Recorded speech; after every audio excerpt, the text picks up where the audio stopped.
everybody. Well, okay. I think I got the right microphone on. Had a little trouble with the mic again. Everything.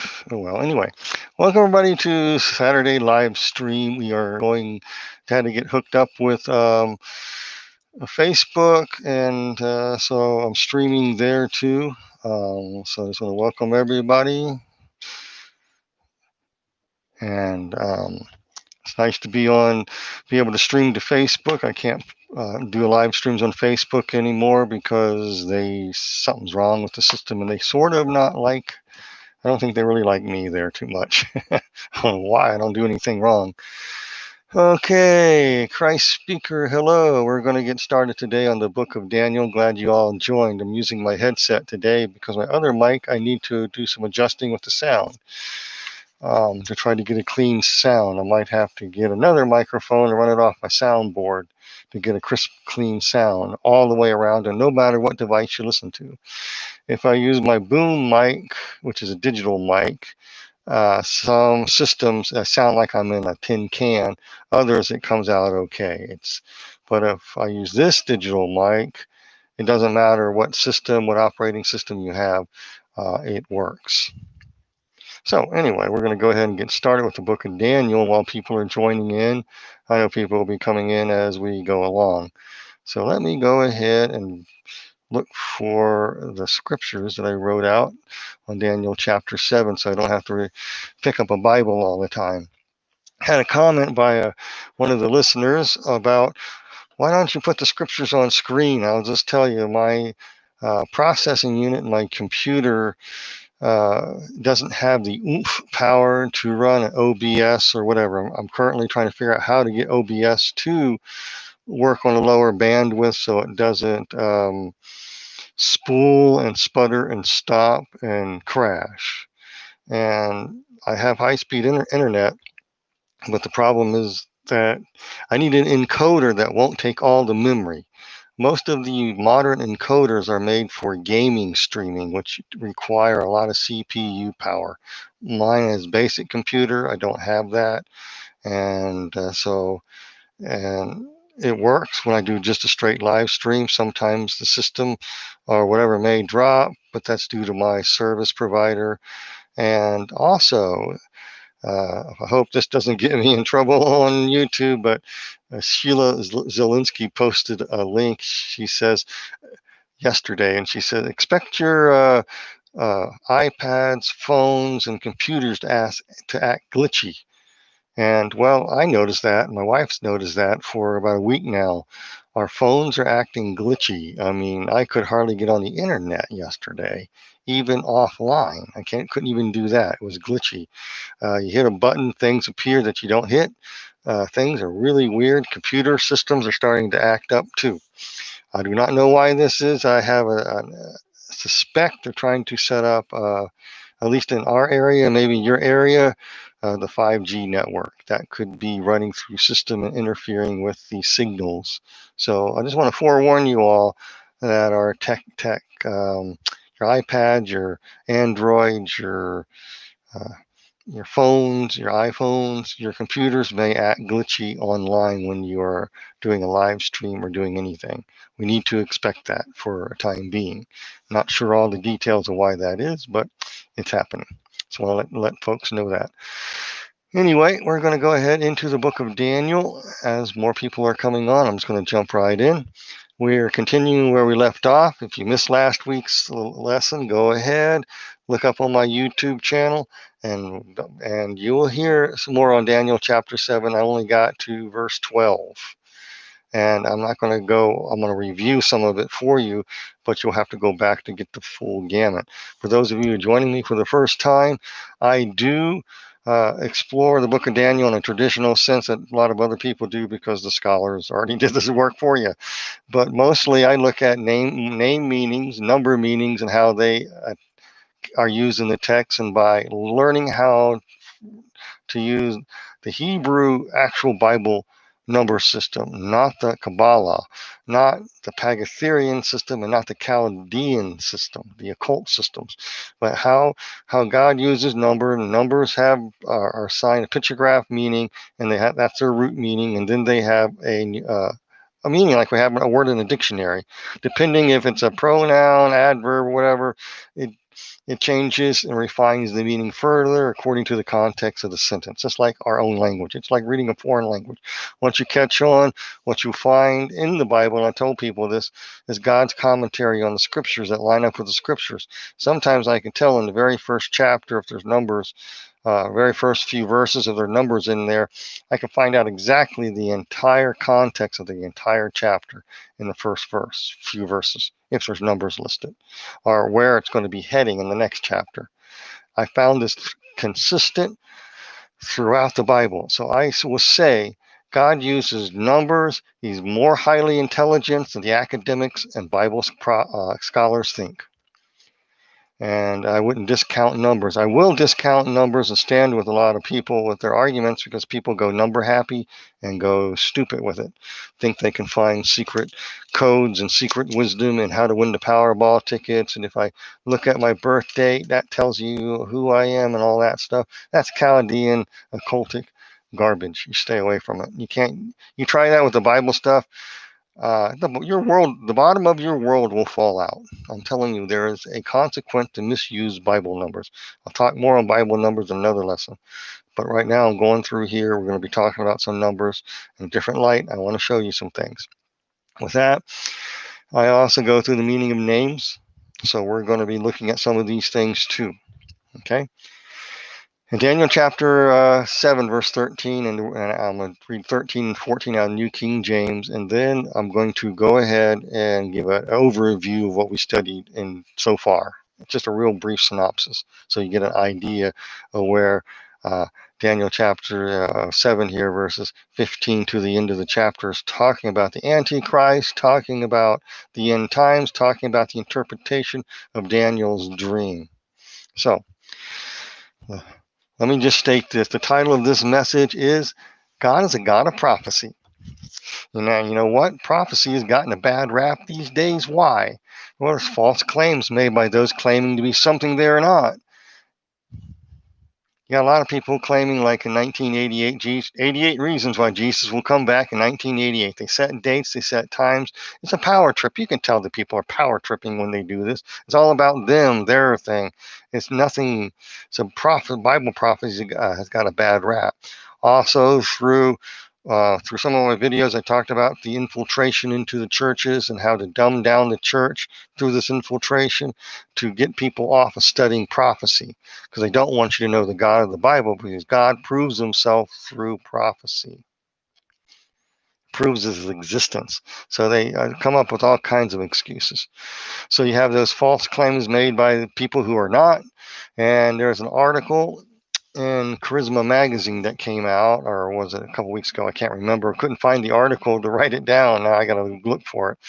But it was by it was by Pew Research, and they polled 58% of Americans believe that there are no moral absolutes. There are no morals. A moral is whatever you want it to be. And it's about an equal number that, or maybe a little less or a little more. I can't remember exactly. But the article said that was the same philosophy inside the church. Just want to put that on the back burner. In other words, God doesn't have any standards. Standards of right and wrong are whatever you want to determine them to be. So a lot of Christians think that way. They think just like the world. Okay. Well, Daniel was a prophet, and he addresses issues like that in a climate where there are morality is dropping, and a mixing of things into the church or the God's people that shouldn't be there.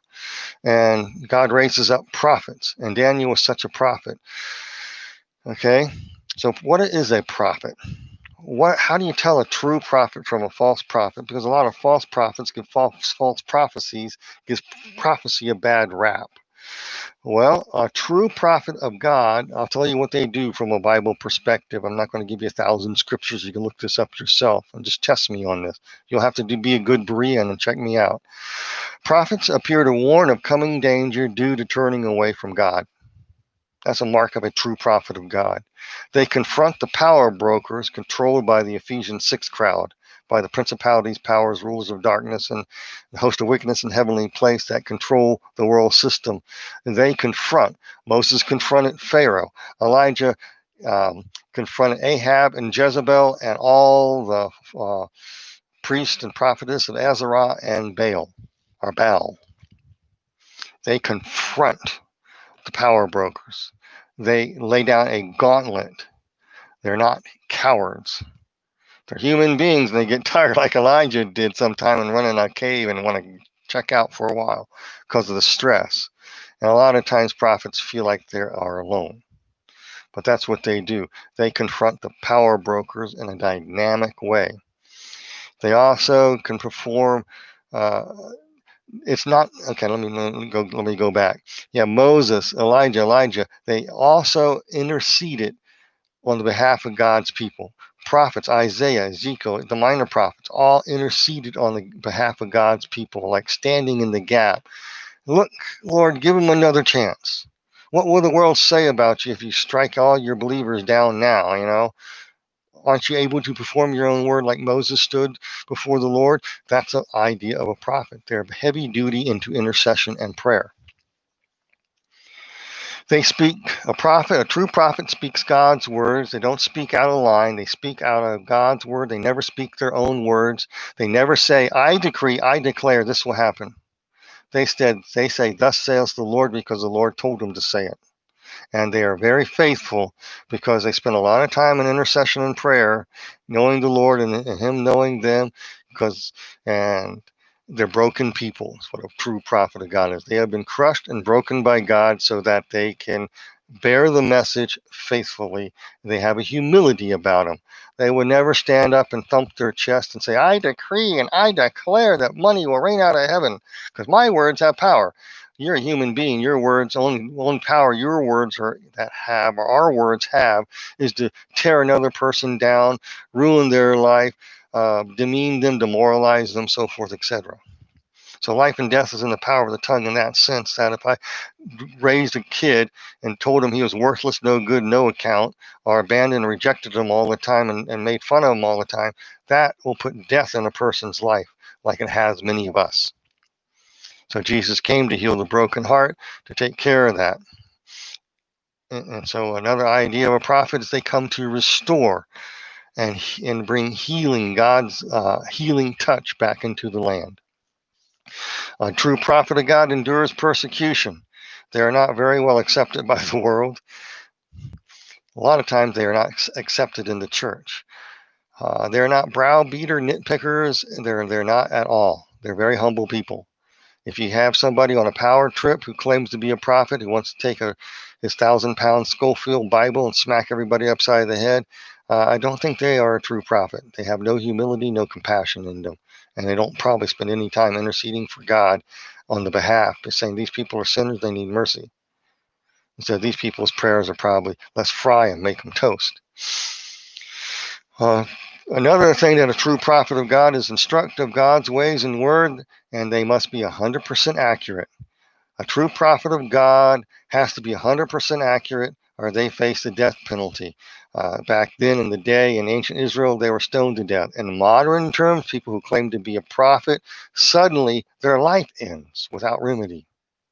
So you had, I know I'm going to get in trouble, but you have a man who's buried under a Masonic pyramid, probably Rosicrucian pyramid of power with an eagle on top, which is the sun god Anton, and basically the one that's going to herald a message to bring the end time Messiah into the world. In other words, the false Christ, or you can say the Antichrist, through what Alice Bailey talked about.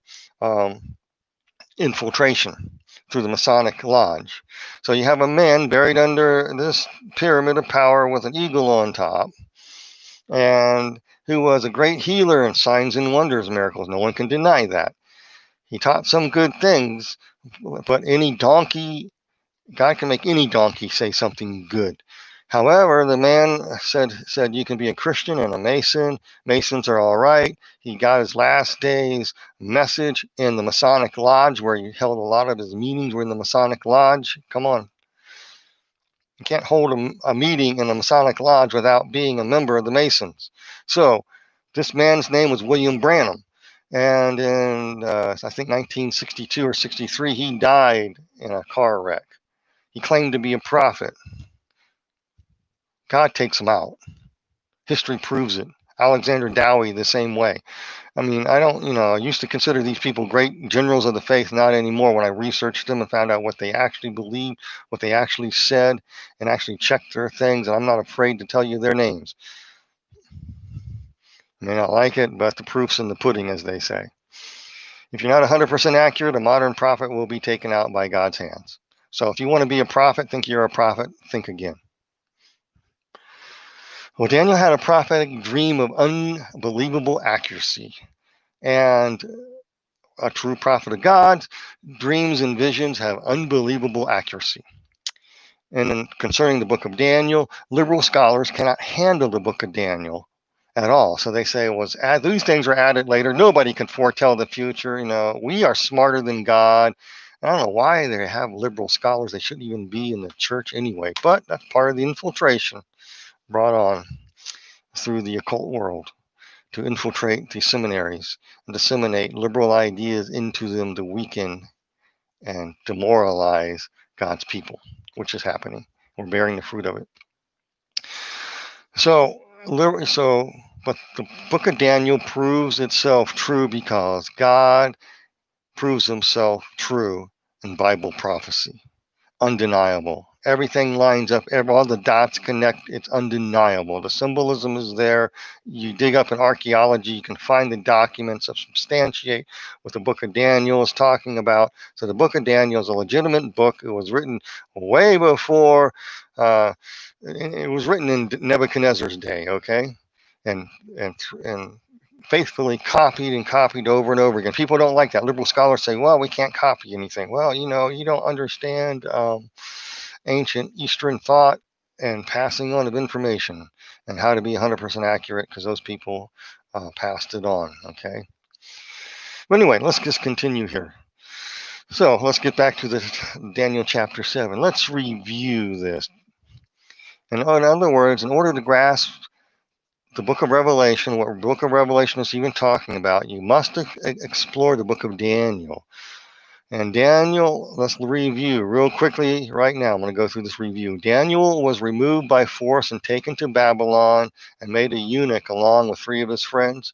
And the entire nation of Israel, or the nation of Judah, was taken out of the land. Like God says, if you forsake me, I'll forsake you. I'll bring an enemy in your camp and you'll be separated and put in another country 2 times.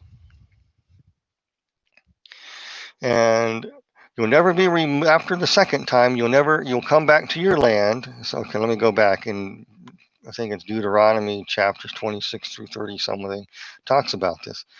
I think 28, blessings and curses. If you forsake the living God, you're going to be cast into a foreign land. This event will happen twice. You're going to be cast in the foreign land and you will return. And this is what the book of Daniel comes into in the first, removing into a foreign land by falling away from God. And then you have the second time that will happen. That was fulfilled in 70 AD. The third time, it's not going to happen. They're not going to be, the Jewish people will not be scattered outside of their land. Instead, a time of dividing is prophesied. That means sheep from goats type of thing. It's a time of dividing where if time is not cut short, none of the elect could stand, so to speak. It's a time of dividing to see which side you're on. If the days were not shortened, The elect couldn't even be saved, but God has to shorten those days.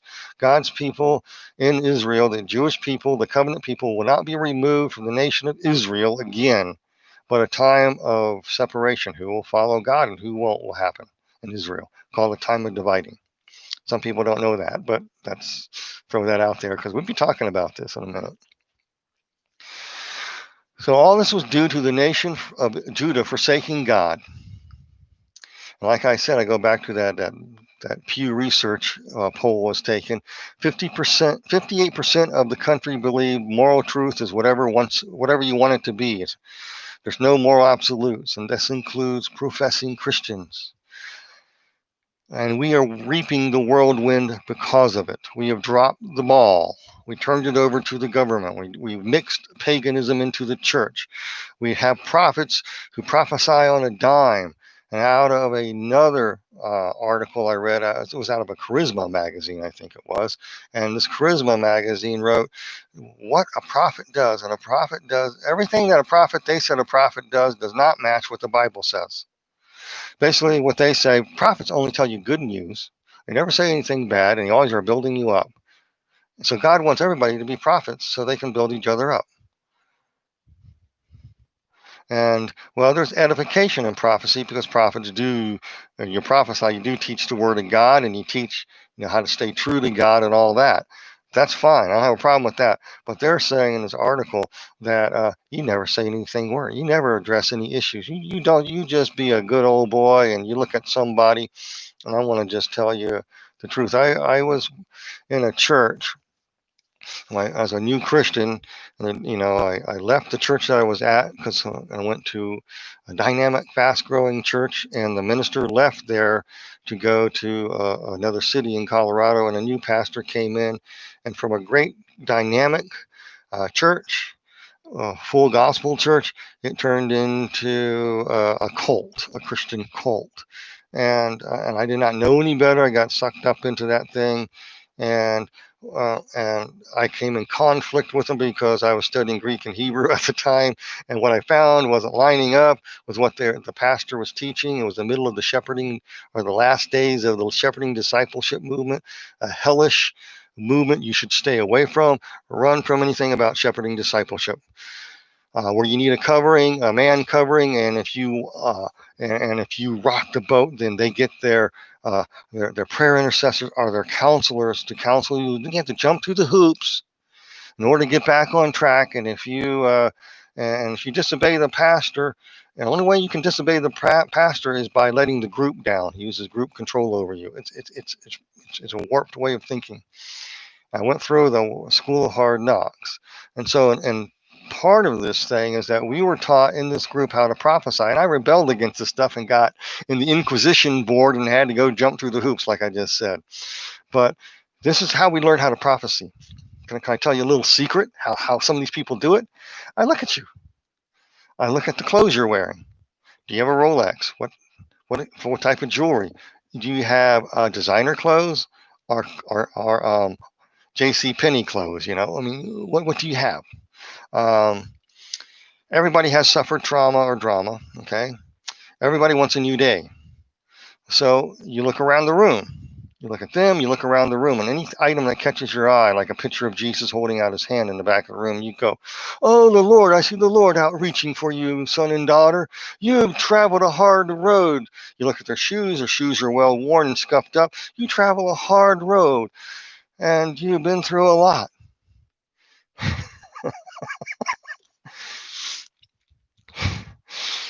And the Lord says he's reaching for you to pull you out of there, and everything's going to be wonderful and groovy, baby. Thus saith the prophet. That's how we learned. I wouldn't do this. I'm going to say something I shouldn't say. I wouldn't do this garbage. If they were wealthy, you say, "Oh, God is reaching out for you. You've done such wonderful things, and you're searching for God, and you want a new direction in your life." Well, who doesn't?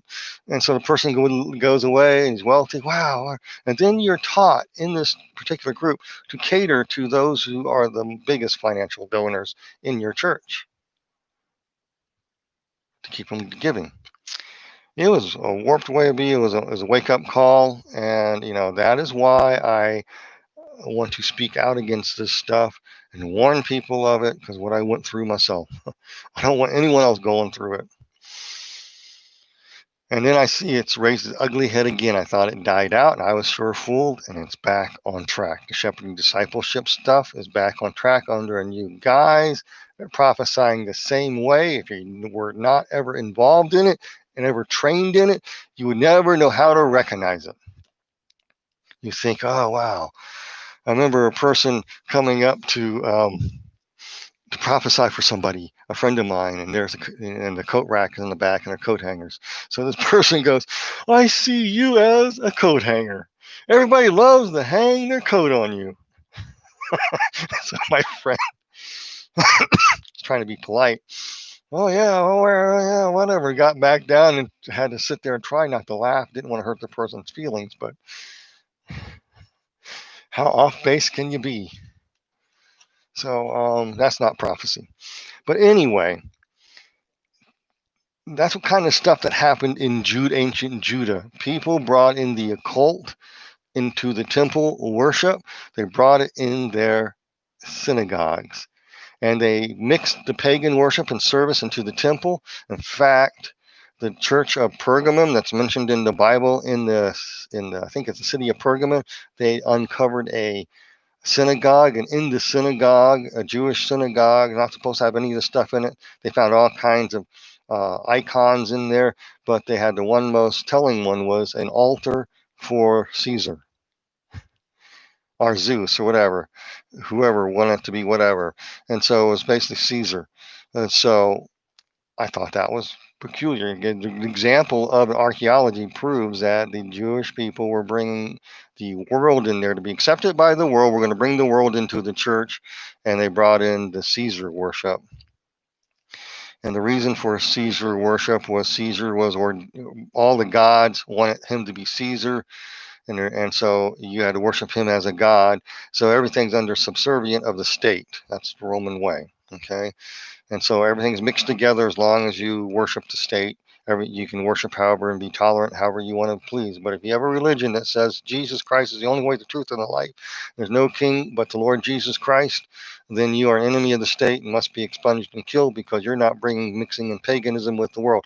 And the church today has mixed paganism into the church. Okay. And mixing the world system into the church.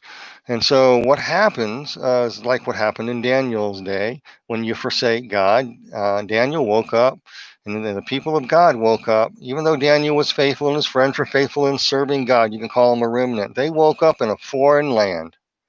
And we are doing the same thing in America. What once was America is slowly vanishing away. And some mornings I turn on the news or I walk outside, and I think I'm living in a foreign land. I almost feel like I'm living in almost exile now. 58% of the people don't have any moral standards, even in the church. It's quite telling. So Daniel and his friends were in this new land that they were taken to, were given new names to be part of the world system, and made eunuchs so they could not procreate. Didn't realize that Daniel and his friends, Meshach, Abednego, and Mishael, were made eunuchs. They don't want you to spread the gospel because that's offensive to other religions. You have to be subservient to the state. If you're subservient to the state and tolerant, then you can practice your faith. But if you say Jesus Christ is the only way, the truth, and the life, and quote Jesus, that's hate speech. It must be silenced. Nothing has changed. We'll see why in a minute as we go through the book of Daniel. It's happening again. So the church is facing spiritual eunuchhood. I call it being made a eunuch, I should say. The church is facing a spirit eunuchhood. The world wants to make the church a eunuch. Can't procreate. You can't share the gospel. But however, rioting is okay, and burning down your city is perfectly okay. Who cares about wearing masks during a riot or social distancing? But dare meet in a church, not sitting 6 feet apart.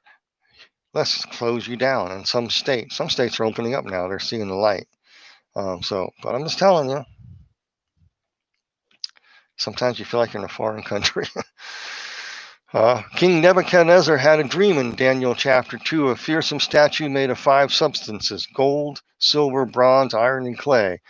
They representing the foundations for how the world system emerged, leading to the last days that has this foundation is built upon the metals and the elements of the statue of what we call the New World Order. And so that's what I want to talk about here, because we're going to go back and go to Daniel chapter 7. These are the things we saw. So Daniel chapter 7, last week we looked at Daniel's dream of 4 beasts and 10 horns and a little horn that arose. The 4 beasts correlates to the 5 elements of Nebuchadnezzar's statue. And again, we're going to give you a lesson on Bible numbers. There are 5 substances, elements that the statue is made of, and there's 5 things being portrayed in Daniel's dream of the 4 beasts coming out of the earth and the little horn, okay, and the 10 horns. I'll get all of that in a minute. So the Bible numbers have meanings, with the pictograph being the root. So the golden head is the first beast. The idea is world domination ruled by a single ruler with its ruling elites. And the Hebrew numeric number for number 1, the first beast, number 1, is a pictograph of a bull's head, meaning a strong leader. So Nebuchadnezzar thought he was a royal bloodline leader, or through his progeny would come a royal bloodline leader destined to rule the world. That's why he called his grandson or his son Belshazzar, meaning the prince of Baal or prince of Bel. Okay, the dragon. Kid you not. If you understand how to read Bible prophecy, look at everything, details, look at the symbols, look at the number meanings, unlocks a lot. Just right there in the golden-headed dream and the first beast, we see the Babylonian Empire bringing this idea of one world government, as we call it, into the world, ruled by one world leader through a royal bloodline. Maybe someday I can talk to Gary Wayne about the royal bloodline. I would like to get him online and talk to him about the royal bloodline.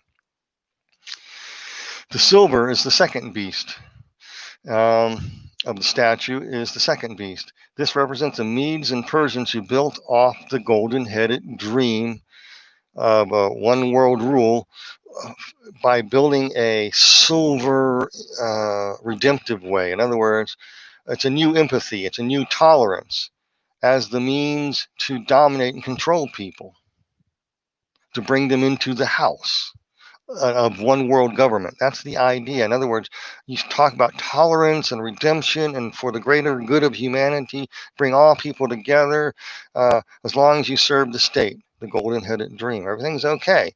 Now, the number 2 in biblical numerology is a picture of a house. And the root meaning means division that's in a house. That's why people say number 2 means division. It means more than that. It means a house that it's God seeing which house do you live in? Do you live in God's household or the world's household? Which house do you belong into? That's the idea of that. So yeah, the Medes and the Persians, the number 2 element, and the second beast seeking to dominate and control people to make them all into the house of a new world order.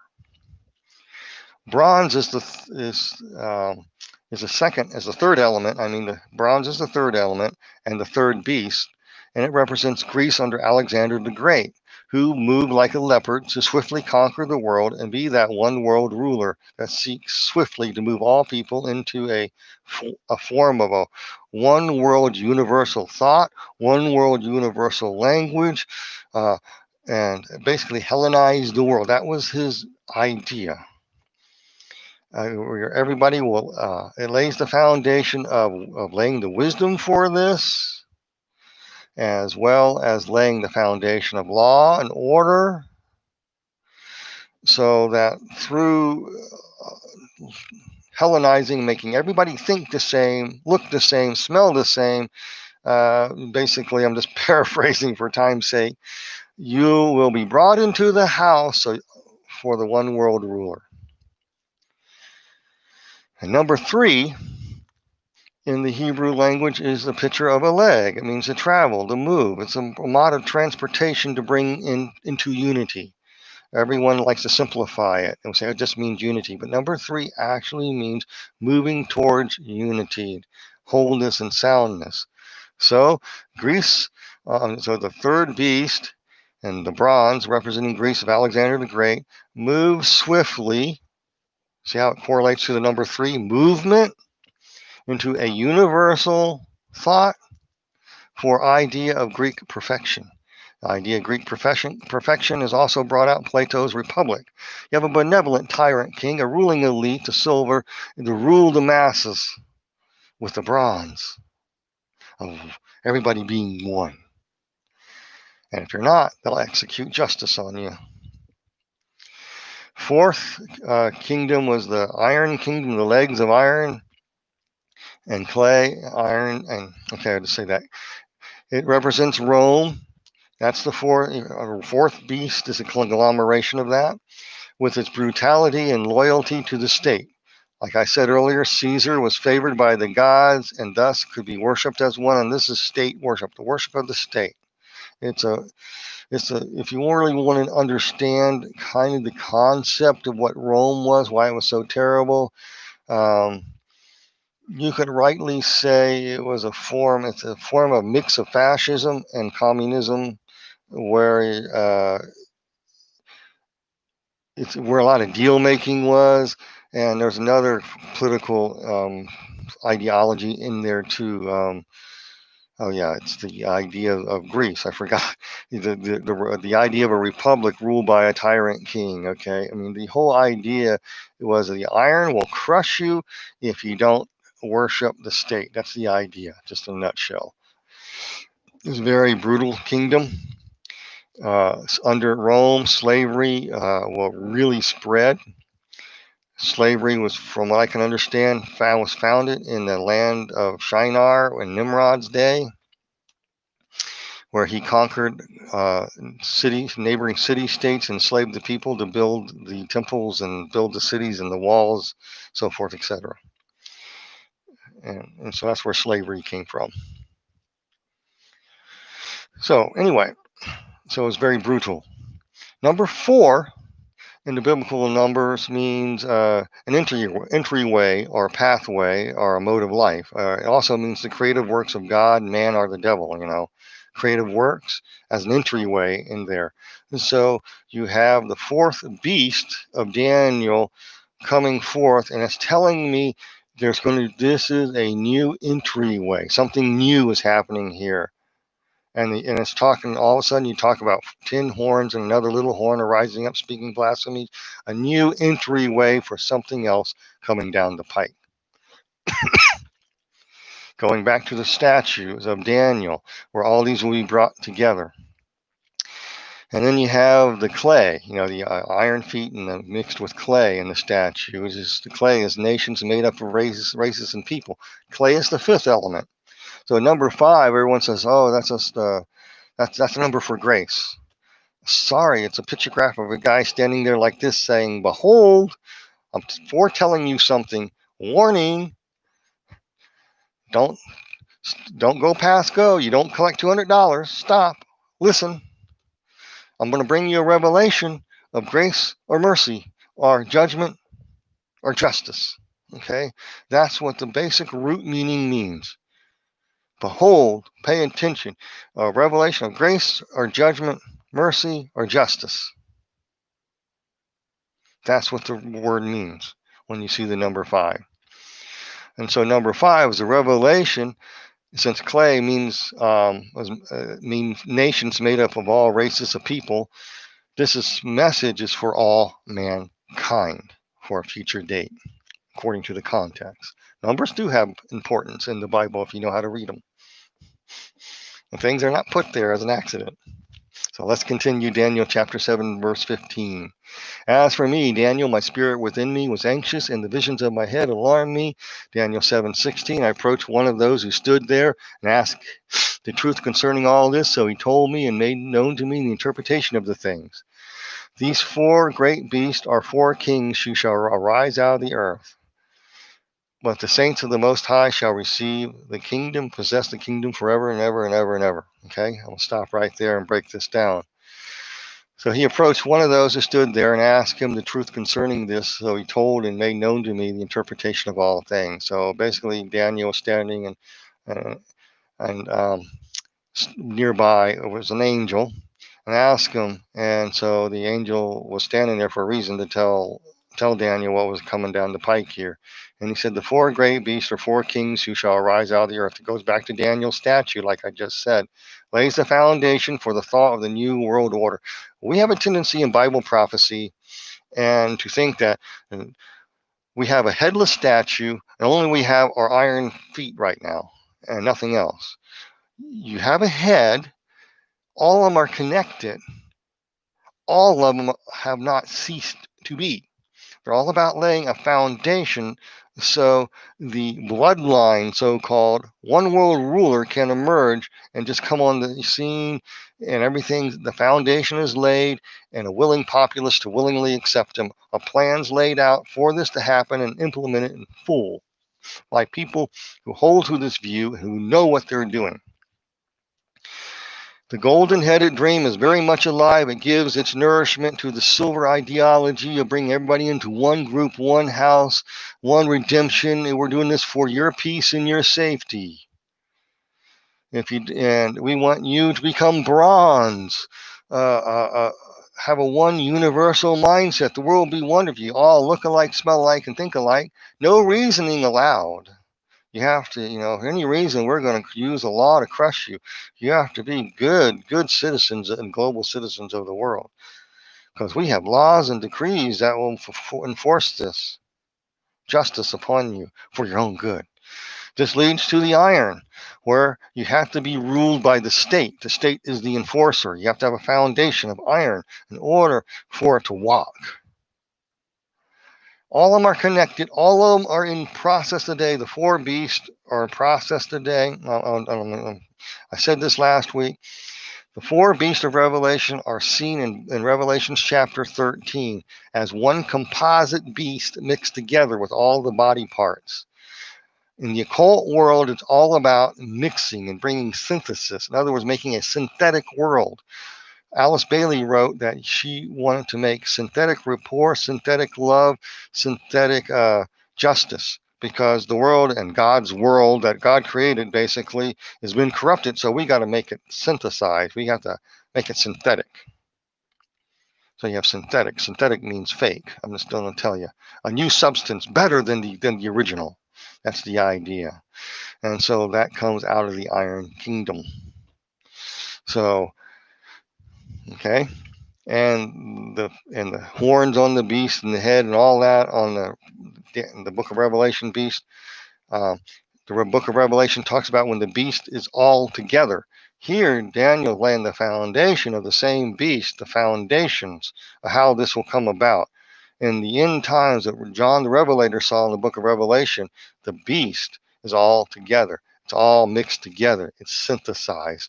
So the occult world teaches how to synthesize and mix all this stuff together to make a brave new world. And that's what these people really honestly believe. They're doing it for your good and safety and can get along, but they don't understand that when you are, they become the racists and the bigots trying to implement this new world order because they are insane, basically. And true prophets of God will get in trouble with them every time because you got to confront these people. So let's tell it like it is. So these are the four kings who shall arise out of the earth. Traditional Bible scholarship talks about the four empires that indeed rose, as history proves, through Daniel's second chapter concerning the statue of Nebuchadnezzar's dream. The head, Babylon, silver, Media, Persia, bronze, Greece, iron, Rome. Okay, that's standard interpretation. The four empires that arose out of history.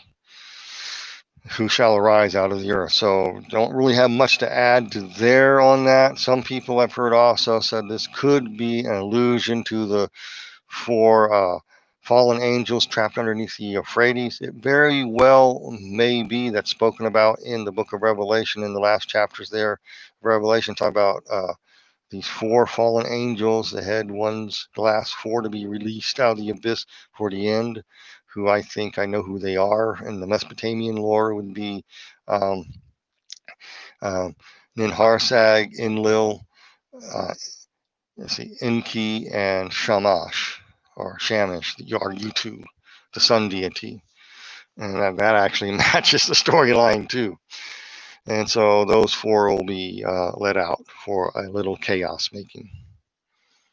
And when they are released, all kinds of things happen. So just think about that. So I don't know. I just stick with kind of the traditional view that these represent the four empires. But I know enough about reading the Bible and God's intelligence to know that he could also, there's dual meanings in the scripture. There are dual and triple meanings, usually triple meanings that verify the truth. So this could also mean the four fallen angels that are in the Euphrates that will be released at the end time, because this refers to the end times. So you can go both ways, because the foundation is laid for those entities to be released to create the chaos on earth and the last battle between good and evil. Moral absolutes against gods. Moral absolutes against the world. No absolutes. You're your own God. You make your own rules. You make your own standards. You're your boss. You can run the world better than God can. That attitude. He'll be in conflict and also judgment, like it was against the gods of Egypt, judgment against the fallen watchers over this world system. Okay, where am I at? But the saints of the Most High shall receive a kingdom, possess the kingdom forever and ever. Said a mouthful in a few sentences, and people just read that and they don't understand stuff. But I don't know, maybe it's because of my personal experience that I had happen. I look at this and I understand that um, when you have a message from the Lord, every word has paragraphs and tons of meaning that connect to other parts of the Bible. And by looking at that, you can never tell, but it does. We'll see in a minute. In fact, Revelation chapter 21 and 22 connects to this very same event. It's when the new heavens and earth are made, where righteousness dwells. There's no more sin, sickness, or ever. There's no more rebellion. Everything is made perfect and whole according in God's timing. Before the perfect can come, you got to first remove the dross. As I wrote in my book, A Land Unknown, Hell's Dominion. You have to remove the dross. God is a God of reason and justice. He allows free moral will, yet he wants people to freely accept him or they can freely reject him. The world system, the iron, wants to dominate you, allow you no reason. Christianity always allowed reason. If you don't believe me and want to be a pig-headed, bone-headed idiot, you have that right. And you can tell me that Christians are trying to push their moral values on you. Well, if we were, then how come you guys have all the power and you're crushing us? Think about it. You're living a lie. Now, I will say there are Christian dominionists, there's Christian dominators out there, but they're few and they're far between. Those people have given Bible prophecy and the Bible a bad rap. It's caused by occult infiltrators into the church and bringing that ideology in there. This is brought out in Revelation chapter 1 with chapter 2, with the Ephesus church, the Ephesus nitpickers. And that's what the whole world judges all Christians by a few people who are really the experts, the dominating crushers, and oh boy, it's a mess. A mess with those people. But anyway, I digress. Let's continue on Daniel here. Where am I at? Okay. So Revelation's talking about a new heaven and earth where everything is made perfect. So the saints of the Most High will receive the kingdom, possess the kingdom forever and ever. So this is talking about a specific time event That's from Daniel's day. That'll end at a certain point of time when everything is made new. No more sin, no more sickness, no more death. And all people have learned objective lessons of what evil is and what disobeying God does. We are reaping the whirlwind because of it.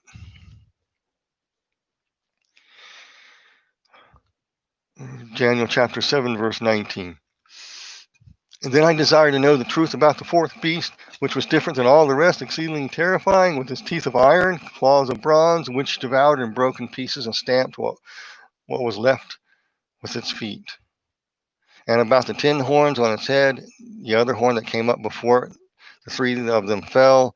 That horn that had the eyes and mouth that spoke great things, and that seemed greater than its companions. And as I looked, this horn made war with the saints and prevailed over them. I gotta break this down. I don't have time. I might have to continue this on another time. I might not even get through this chapter because there's too much stuff here. So if you want to know the truth about the fourth beast, which is different from the rest, terrifying, and teeth of iron and claws of bronze. Okay, this is interesting. First, you have the iron. That's Rome. It likes to devour nations and make every nation support the state. It was all about the Roman state. All about, and if you disobeyed the state, you were crushed. And then the Rome also went to war against God's people, as history has proved. They crucified and tried to wipe out Christians in droves. The world's trying to do that today because they wouldn't conform or bow their knee and recognize that that Caesar was God's approved man to rule the world. For Christians at that time and era would recognize that Caesar was the ultimate, that all the gods put in power, and that he was a god, basically would prove that they worshiping the Antichrist. Just a little food for thought, whom we call the Antichrist nowadays. Back then, a man of sin, excuse me. Cough there. Okay. And the 10 horns which are on its head and the other horn. The 10 horns traditionally are taught, I'm going to go through this real briefly, are a 10-nation confederacy that arises out of the ancient Roman Empire. That has happened. I don't have time to go into it. Maybe next week in a review, I'll go over that a little more. So many Bible prophecy teachers talk about this, but the 10 horns represent 10 nations. Also, since there are dual layers of meaning in the Bible, this could also represent the 10 economic free trade zones that was carved out of the world in the 1980s or late 1980s. It was headline news and it shocked me. We have 10 economic trade zones, free trade zones. It was all about free trade. It wasn't really, Donald Trump got out of that mess. And I don't know, was it George Bush or Herbert Bush? I can't remember which Bush it was, or somebody before that got us into this mess. So just or the Clintons did. I can't remember. They probably all did. So it's just one of those things, this free trade zone stuff. So you have 10, keep appearing. What does the number 10 mean in the Bible? You'll love this one. 10, has Bible themes, and where the themes in the Bible teach you the definitions of number 10. 10 is, I think, Yod in the Hebrew alphabet. And basically, it is talking about like the 10 Commandments. 10 Commandments. It's basically how to live responsible before God and man. That's what the 10 root would mean. How to live responsible, it has related to the 10 Commandments. There's some other things there. For the sake of time, I'm just going to stick with this thing. So, the 10 kingdoms to make the world responsible to what? To the iron, to the bronze, to the silver, to the golden-headed dream of one world rule. There you got it. See how the numbers fit? I wish I might someday maybe next week, I'll go a little in-depth meaning of the number 10. There's more meanings to the number 10, but I'm just giving you the root meaning, which fits here pretty good. And to be responsible of being good global citizens. We're hearing that today. 1992 Rio conference where we got the UN Agenda 21 was all about becoming good UN global citizens with a UN oversight. Hey, stuff's real, folks. Then I looked at this horn that came up out of the other horns, made war with the saints and prevailed over them. In the Bible, we see this transpiring when John the Revelator wrote in the book of 1 John or 2 John, I can't remember, that the Antichrist system is already at work in the world. The Antichrist system was already working the world back then. This is a system. An Antichrist system is a system that lays a foundation for the clay to be dominated by the iron will of oversight. I'm just paraphrasing. Under the bronze of universalism, globalism, under the guise of we're going to bring you into the house, this silver house of silver and redemption and wonder and beauty. If we all think, oh, it'll be wonderful, under a one world ruler by a governing elite, which would be the neck. Just food for thought. Until the Ancient of Days came and judgment was given for the saints of the Most High, and the time came when the saints possessed the kingdom. That's verse 22. Verse 23 goes, thus he said, as for the fourth beast, there shall be a fourth kingdom on earth, which shall be different from all the kingdoms, which shall devour the whole earth and trample it down and break it to pieces. This is talking about the Roman Empire and its legacy. As for the 10 horns, out of this kingdom 10 kings shall arise, and another shall arise after them. He shall be different from the former ones and shall put down 3 kings. This, like I said, I stick with the Bible commentaries on this and just throw in a few other things for food for thought. But again, the 10 kingdoms that arise, who help lay the foundation for this, and another shall arise after them, and he shall be different from the former one. So we have the world divided into economic trade zones. We have the European Union made up of 10 member states. You have different things that all fit from the what people call the fourth revised Roman Empire, because it's the fourth kingdom. It's the Iron Kingdom. So that's why they say it's the revised Roman Empire. It's basically one world dominion, bringing everybody into one thought mindset of the bronze, like I'm talking about, instead of Greek, everybody spoke Latin in Rome, all this. But then you have the silver being everybody into the house of a one world ruler. That's the whole concept there. You can't divide the statue and say the head's done away with, to throw it away, the torso's done away with, the ancient Persia's done away, and the bottom, the stomach, and the thighs are done away with. How people digest, how can they digest becoming good global citizens and be Hellenized or whatever into this new world idea? That's done away. We just have the iron, we just have the feet. No, it's all one combined thing. Never forget that. And this king that arises after them, he'll be different from the former ones and shall put down 3 kings. Bible scholars and everything are still in debate about what that means, and I will honestly tell you, I have no clue. He'll put down 3 kings. So evidently sometime or what other, there'll be 3 of the kings that go down. They'll be put down. I do not understand full ramifications. I'll go over this a little bit. I'll just probably discuss what others have talked about in this, because I really don't know. I know some people may know more than I do on that. But I'm just telling you, if I don't know something, I will tell you. We're at chapter 7, verse 25. He will speak words against the Most High. He shall wear out the saints of the Most High, and shall think to change the times and the law, and they shall be given into his hands for a time, times a half a time. Very important. So first, he's going to wear out the saints. So there's an antichrist system that was in the world back then, way back in Nebuchadnezzar's day, probably since the fall of the Garden of Eden. Okay, the antichrist system came into the world to wear out the saints of God. We see that before Genesis chapter 6. A hallmark of the days of Noah is when dynamic men of God who upheld the truth and the word of God, they get older or they die out. And there's nobody to replace them. At one time, I've seen Leonard Ravenhill. I've seen some of these other people I grew up in the days, when Derek Prince was around. And when they passed away, there are people by the dozens who took their place. Now there's nobody being raised up to take their place. Do you get the picture? And so this principle is there. So he wears out the saints. So there's only a remnant left, like Noah. And so that only 8 souls were saved, okay, that type of thing.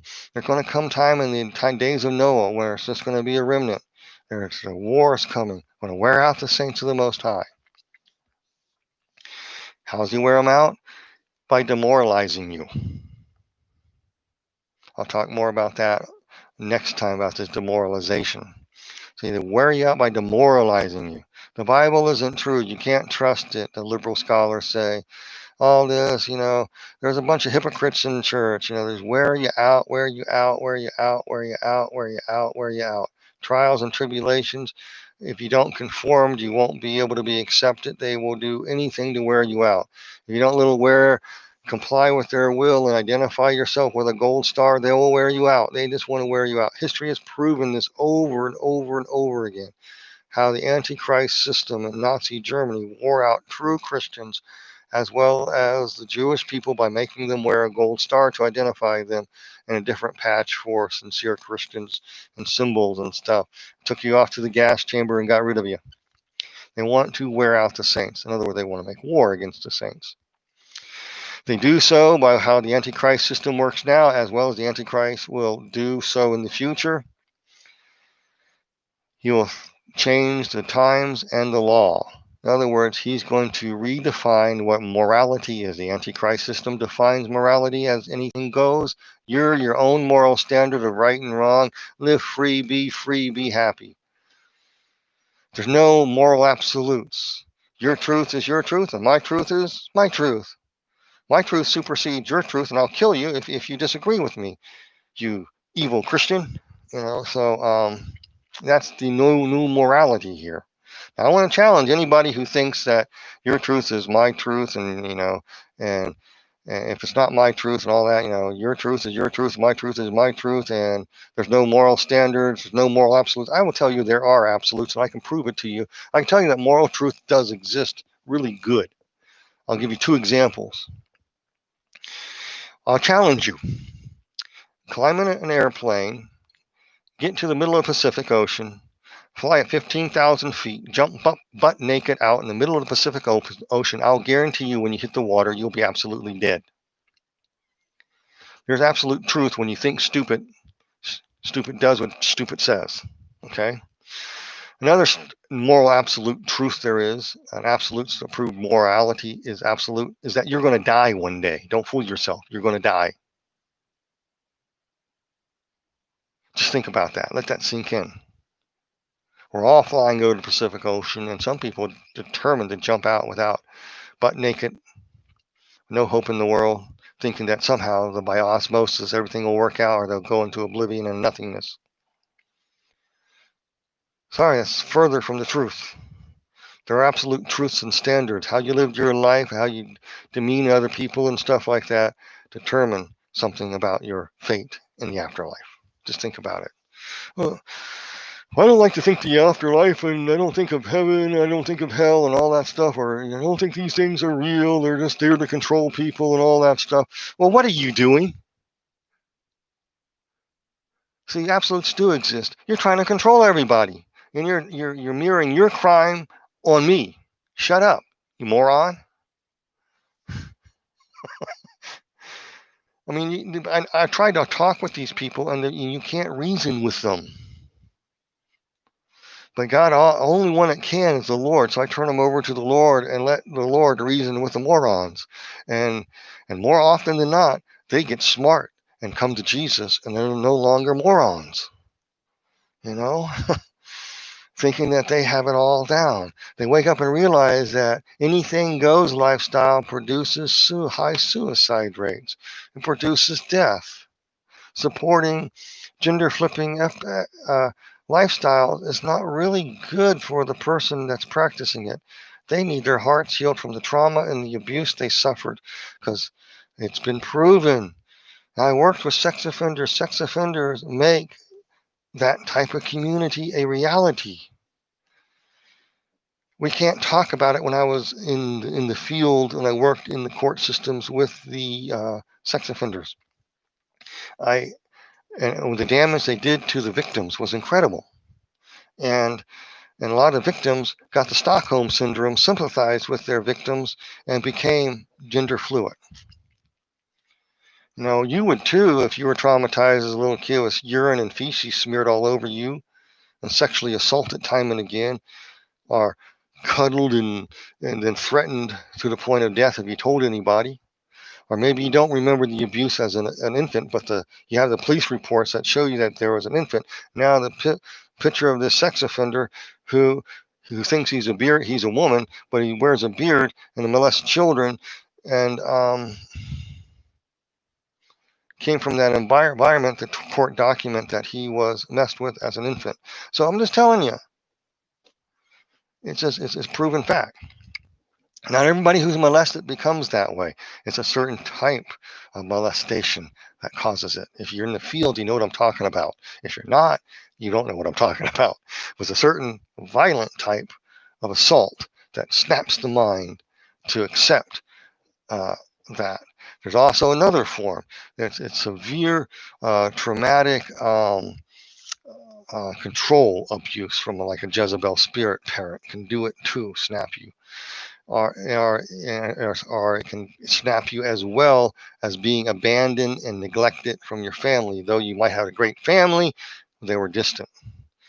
And then but there was some abuse that always took place somewhere in the family line, and you have to look for it. You usually will find it with victims. So they need help. They need mercy. They need grace. They need to find themselves. They don't need our condemnation. They need help. I mean, that's all I'm saying. If they don't, they're headed for a very bad place. But that choice is them, because God reasoned with people, and you make your bed, you lie in it, right? That's a moral truth. You just can't keep doing stupid things and expect to get off scot-free. It just don't work. They work for a time, but there's a payback. Everyone will agree what comes around goes around, right? What one sows is what one reaps. Sometimes it comes back at you, right? So there are absolutes. Daniel 7:26 through 28. I'll probably go into this later because I'm running a little late right now, but Daniel chapter 7, verse 26. But the court shall sit in judgment, and his dominion shall be taken away to be consumed and destroyed in the end. Okay, we'll stop right there. The court shall sit in judgment, or the heavenly, I'm going to paraphrase this, the heavenly council will sit in judgment, and the horn's dominion shall be taken away to be consumed and destroyed to the end. Okay? This is the heavenly council thing that's found in the Bible, where God sat down with the angels and said, I've determined to get rid of Ahab. What do you guys think was the best way to do it? See, God includes his angels of renown and people of renown, with part of his plan. Now, what do you think? Give me your feedback. So, he's interested to reason, try to find out the best. He already knows the best course, but he likes to involve himself in this. Ahab's a bad dude. He's not going to repent. He's never going to change. His days are numbered. His number's coming up. What's the best way to make an example of him? And so one angel came up and said, I'll be a lying spirit to all his prophets, all 400 of his prophets of Baal and Azarah that he has left. They're going to deceive him. So one angel came and deceived all those folks to deceive Ahab to go out and get killed. Okay, I'm just saying that is a court. That is a heavenly council room.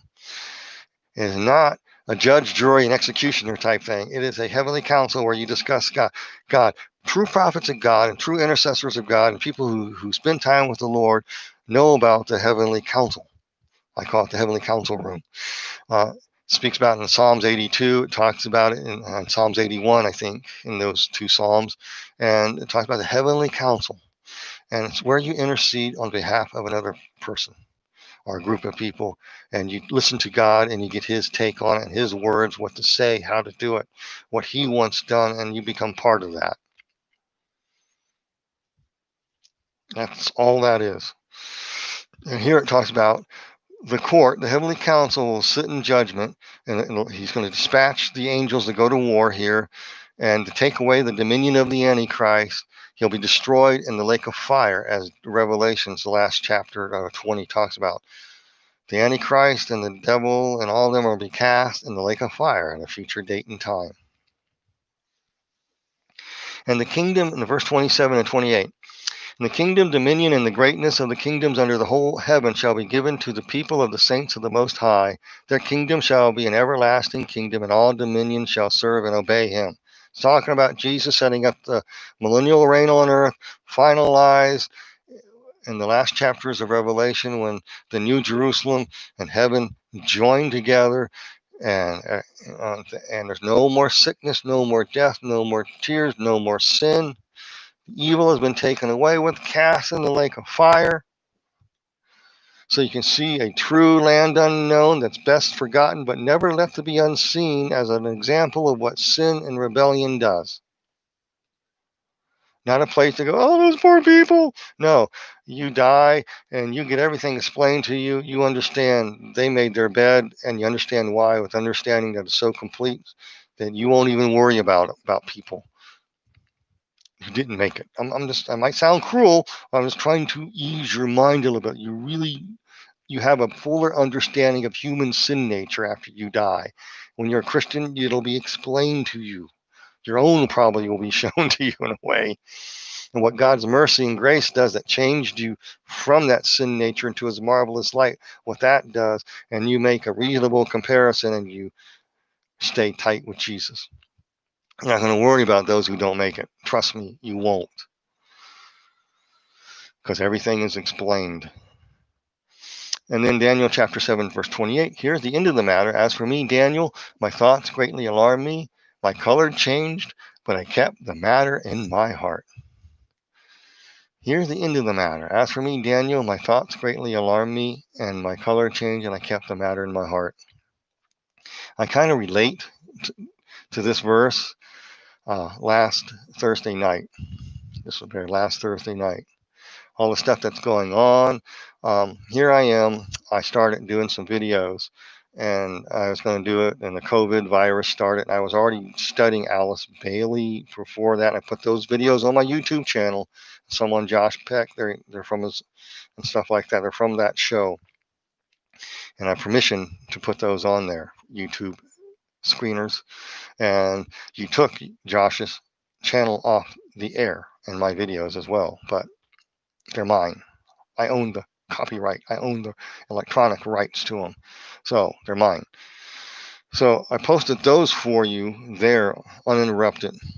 So you follow them. I talk about Alice Bailey, and then it led me right into the COVID virus because everything I read sounded eerily familiar of what I read. There's so much stuff there from Alice Bailey, Foster Bailey, H.P. Blavatsky, Crowley, so forth, etc., Michael Ford, other heavy-duty, heady-hitter occultists out there. And so knowing that, then I saw how the scenario plans, some of them that I was involved in my low-level scenario planning in my social work classes, and I did my practicum. I had to go to teacher certification classes and report what I said in a conference setting. Turn in your papers, and the professor says, "Oh, I'm going to use your works and claim credit for it." So for the world of academia, so we were just grunts doing the professor's work, compiling data for him. I mean, this is what you go through college to graduate. What can I say? So I noticed that they had these scenario plans, and I found one particularly, the 2010 Rockefeller report, scenario planning report. And then I saw the scenario plans. One was to use a pandemic to trigger something, but the pandemic happens only if one particular thing about global warming and equality doesn't work. If you can't collapse the world's economic system and bring all into political alignment with a UN oversight, Then you institute a pandemic called lockstep to get everybody in lockstep. And if that doesn't work, you go to hack attack scenario where you create social upheaval to collapse the economy and get rid of the people who oppose you, like Vice President or former Vice President, now a nominee for the Democratic Party, Joe Biden says 15 to 10% of 15% of American people are bad people. That's about 50 million people, roughly about 60 million people voted for Trump. So I wonder who he's referring to. They will make war against the saints of the Most High and anybody who disagrees with them. They want you dead. They are the noble elite who have a golden-headed dream. We want you to bring you into the house so you're all universally one global citizen under the enforcement of the iron will, so they can walk all over you, the clay, where the iron will of globalism walks lockstep over the nation states. And so that is going to be done away with. That kingdom is done away with, because in Daniel's statue dream, there's a big rock, and a little rock broke out of it, smashed the feet of the statue before it walked. And it says, end of the matter, as for me, Daniel, my thoughts greatly alarmed me, my color changed. And so I'm going to go back to Thursday, when I'm thinking about all this stuff, preparing for this, thinking about all the scenario plannings I read that point to clearly what's going to be happening in the world, and we're watching it transpire right now. And I was greatly alarmed. I could not sleep. I did not sleep a lick. In fact, I was up all night. I know my color changed too. I was just overwhelmed with what the Lord was showing me, what's coming down, and having to come to terms with it, because I foresee the steps that are taken. I know the plan. I found it. It's easy. They're public domain. They're public documents. You can get them from the UN yourself and read them yourself. And they speak of great silver redemption for all humanity. This is the great thing for the UN of climate change, and we're going to enforce this upon everybody, and everybody will be wonderful if we do this, because we don't need God. We just need to do it ourselves. All this stuff is in there. It's amazing. Contact tracing. Oh my gosh. Now it's reality. It used to be just theory and a scenario plan. New cameras I'm seeing going up in the grocery stores that were all made to walk through. We're only a few stores you're allowed to go through during this pandemic, and the ones that people I talked to out the country noticed the new digital cameras that hang down, different ones. You look real closely, you'll see like 4 lenses, and it spins around and it tracks you as you go. Other things that hang down right in your face, so obvious, but you overlook them as you go through the door. They are going to cashless. They have things in grocery store hanging up there, and you punch in your phone how to pay for it through Venmo or PayPal, your groceries or credit card, and you take the scanner and you scan your items, and then you hit the checkout button, and it downloads from your phone and pays it off, and you put the checker back in the stand to be recharged. Just that's what's happening, at least around here at King Supers, and I saw them in different grocery stores. So these cashless societies coming, all this stuff there. This really, really overwhelmed me. And then to realize that 58% of the people, I think it's even higher, even in the church, do not believe in moral absolutes anymore. And everybody doing right in their own eyes, where that leads. And then you top it off with the riots and the race baiting that's going on, and traumatic stuff that's going on. And so, but I kept the matter in my heart. And yesterday I had to go I had to wait to the COVID virus to get some teeth looked at, because this just wasn't available. Treatment wasn't available. but I had 2 teeth abscess and had antibiotics to help get me through it. I went to the dentist, and we're going to do 1 root canal because I'm a fixed income. I don't have very much money at all. People think that you're rich or something, but you're not. And so I found a dentist to help look at it and can make payments. He looked at my tooth, says, "Oh boy, this one's sure bad."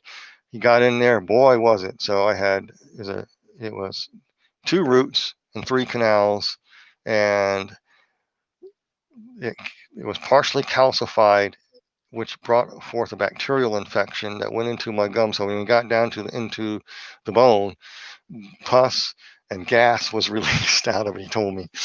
He said it was pretty bad. It was from some of the worst he's ever seen, and it's like, and what a relief to get that done. Now, the strange thing, I wasn't really in a lot of pain during this time because I was on antibiotics, and I didn't really feel the pain of the tooth because the antibiotics kept the pain down. I mean, I'm just telling you. So I wasn't even aware of how bad it was. And no, the tooth did not keep me up Thursday night. I didn't feel any pain Thursday night. And I don't feel any pain now. I mean, I feel like they got to pull a splinter out. And I got 1 more to do. It's a tooth that priorly had a root canal, but they did not go down into the root. So it calcified and built it. And since it sits next to the other tooth, the infection probably transferred to it. So I got to take care of that one too. It doesn't hurt either. Probably because the nerve's gone. That's why I don't feel that one, but it's abscessing. They can see it. I saw it in the x-ray. But anyway, so I was all upset about it. And then I went to the park that last night, and people were saying hi to me and stuff. I don't even know. And saw a sign out there. Someone put on a back porch saying, "Hang in there, friends." So I waved at the people. They waved back, and everybody was very friendly. And it just, wow, thank you, Jesus. I needed that after a night like that, after assessing all this stuff, that um, seeing what's going to happen. I don't know how long it will be. I know that this is a planning stage for it. It sets the stage. It gets the technology. The whole purpose of this is set technologies in place. So at a future date, sooner or later, or sooner rather than later, it'll all kick in all at once, and your life will change overnight. This is just a dry run, in my opinion. If it's the big jump into the New World Order, they can definitely be that too. They want it to be, but it may not. They may have too many bugs in the operational systems.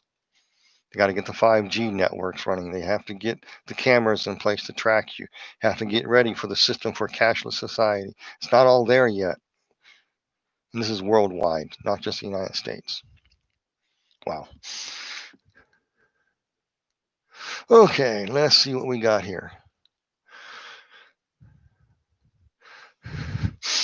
Christ Speaker says, okay, if you have any questions, you can ask them. Shades of Gray. Jelly Bean, good morning. Man rules again. Yeah, unfortunately. Let's see. Groovy Bean. Okay, go down the list here. Yep, the church is basically becoming spiritually castrated. Omega Man, how you doing, brother? So glad to see you in my study of the book of Daniel. I look forward to coming back on Omega Man next week there. And I'll be back on, I think it's the 8th. And I'll be talking more about my experience, my afterlife experience, because people have asked me, why don't you, I know other things happen to you there, why don't you tell them about them? Well, I will, and other things too. I have no idea what I'm going to say yet until I say it. So it's just going to be a kind of an open mic thing, and I'm going to just tell you some things of how what I saw in the afterlife that was taken out of the book by editors for being too redundant, but it's still there. And a little bit is left in the book, and other things that were edited out by recommendation of 4 editors. Look at the book. I paid for several of them. And at that time, I had a job and I was working. I was able to afford stuff. And so editors are amazing to work. I like good editors. Some of the editors weren't too good, but I had to listen because I never wrote a book before and lop things out. So I'm going to talk about some of the things I lopped out. Sometimes I'm able to tell them when I'm doing public speaking or I'm doing a message somewhere. I'll go into great detail there. And so some of the stuff that I told to personal friends about the experience that I kept quiet that you don't normally hear, I'll be addressing. And some of the stuff on the end times too, on the Omega Man show. So be sure to tune in to Brother Shannon. Okay, Irish slaves 51. So image results for biblical meaning of number 10 in the Bible is a symbol of perfection, harmony, and creation. It's also a number of integration, discipline, laws, and wholeness. That's right. I was emphasizing the laws to bring about wholeness, being responsible for God and man, the 10 Commandments. That's what I was talking about. I said there were more parts. I'm glad you put those down. It was how to walk into wholeness and harmony and all that stuff. Okay, and order and all that. Yeah, and that's the part I left out. I told you I'll probably tell you more, but I'm glad you put that in there because you're right. It says Mystery Babylon is the perverted version of the millennial reign. You got that right. Say they received a demonic. Yep, they received demonic transfer. Oops. Sometimes we sow what we weep. Yep. Boy, get humbled that way. Yep, you do. Let's see who else. Please pray to shut them down so I can agree with you. I'll do that before we sign off. And then you ask Christ Speaker, how about reincarnation? Okay, I will give you from research on the matter of reincarnation from two perspectives. When I was in the world running around, I thought maybe when I was a pagan running around in the world system, I thought maybe possibly reincarnation could be true. But I found out no, it's not. As a Christian, and I had reports from, and I'll give you some things since I've had an after-death experience, and some other people who had after-death experiences that I've talked to who have mentioned some of the same things, which I'll probably talk about on Omega Man. I'll share this with you right now to help answer your question about reincarnation. First and foremost is that some of the other people who I spoke to talk about was revealed to them that like before they were born or something, or before the entities, they're familiar spirits. They're familiar with your family, know all about your family line, and you may not be any aware of some great uncle twice removed from you. All of a sudden, that demonic entity has no house because they died. And for example, good case history is a person who died in World War II, and then his little kid got that spirit transferred to him from a Christian's perspective and could say everything about this individual, what he looked like, identified photographs, names of people in the photographs. He's just a little kid.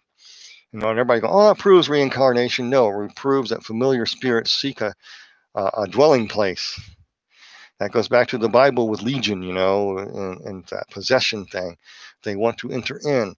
Some people report it during their after-death experiences, having that revealed to that happen to them, how an evil spirit entered them, and when they came back, they got that thing taken care of and had no more thoughts. That thing never talked to them again. They never had any dreams or visions about it.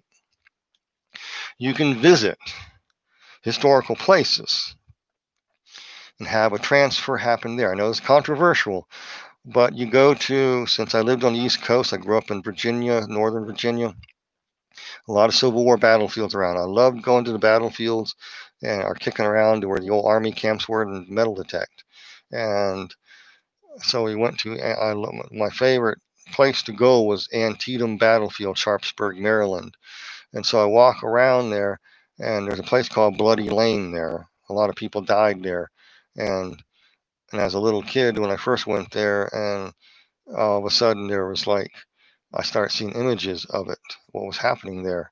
And I got, one of those entities tried to attach itself to me then and tried to lie to me that I was a Civil War soldier. And as a little kid, you entertain it. And then something the Lord showed me that I had to get rid of when I came back. No, there is no reincarnation, but you can go to a place where there's a lot of death and a lot of familiar spirits have been released, And there might be a few still wandering around there looking for somebody of a like mind to inhabit. So that explains reincarnation. It became an entire religion, a very works-oriented religion. I want you to think really hard about reincarnation. Just say you go through all the stages of the Hindu reincarnation thing, and you're the best person on earth. You're Gandhi. You are altruistic, whatever. And you die, then you come back, and all the karma, good karma you built up, suddenly gets erased because you come back as a serial killer, and now you have to go back to being a sea slug somewhere. And then you repeat that cycle again and again. Finally, you're ready, then you fall back into it. And then all of a sudden, through the law of thermodynamics, the entire universe explodes into nothingness. And so does reincarnation. That's why reincarnation is mostly about familiar spirits attaching themselves to people and lying to them to get you away from serving the Lord and believing lies based on pride. I know people don't like this. There's no humility in reincarnation at all. It's a head trip of works. That's my 2 cents worth on that. See, Jelly Bean question. With all taking place in the world, what's the biblical instruction on believers' response?